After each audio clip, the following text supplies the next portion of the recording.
ప్రణామాలు మహారాజా.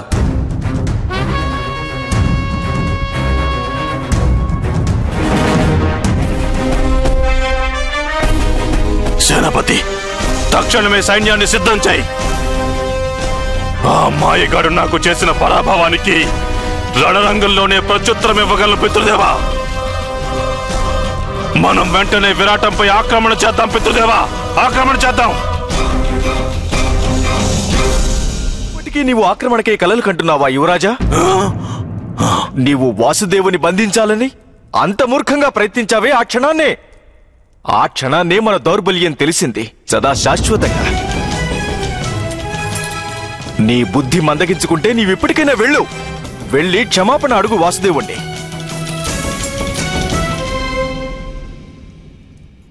అసంభవం మహామంత్రి.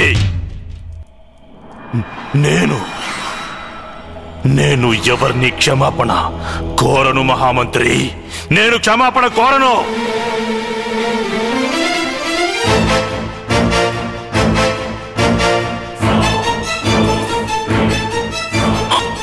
మాయల మారిలా ఇంద్రజాలం ప్రదర్శించిన ధూర్తుడెవరికో నేను భయభ్రాంతం చెందుతానా?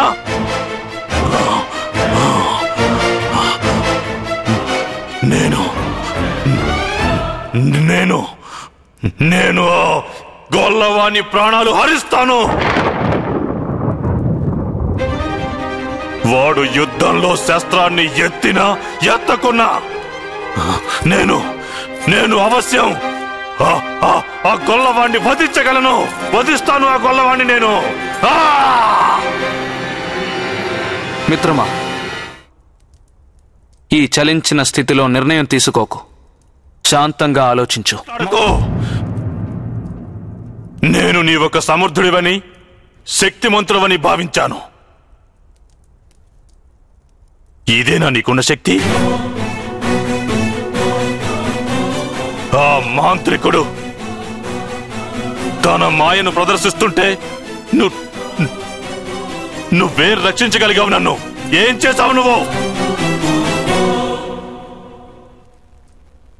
సేనాపతి ప్రథమ బాధ్యత ఏమిటంటే తమ రాజును, యువరాజును రక్షించడం.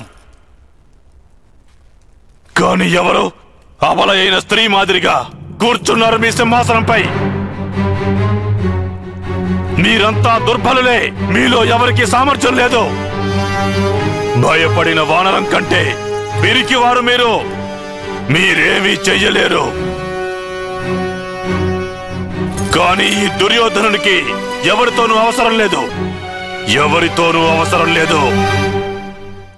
నేను నా ప్రతీకారం తీర్చుకునేందుకు స్వయంగా సమర్థుణ్ణి.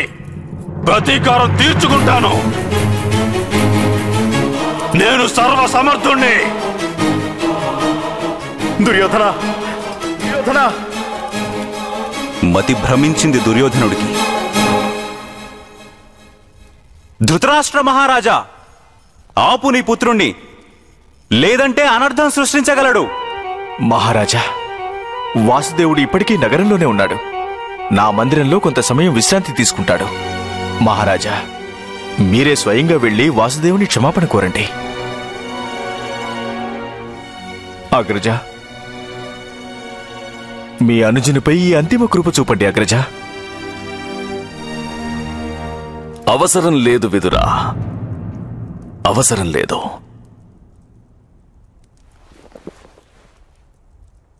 జరగనివ్వండి ఈ యుద్ధాన్ని. నా ధర్మం, ద్రోణాచార్యుని విద్య, గాంధారరాజు పథకాలు, అంగరాజు ధనుర్విద్య,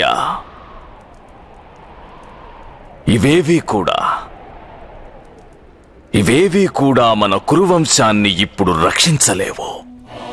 మనందరికీ ఇప్పుడు అంతం చేరువవుతోంది.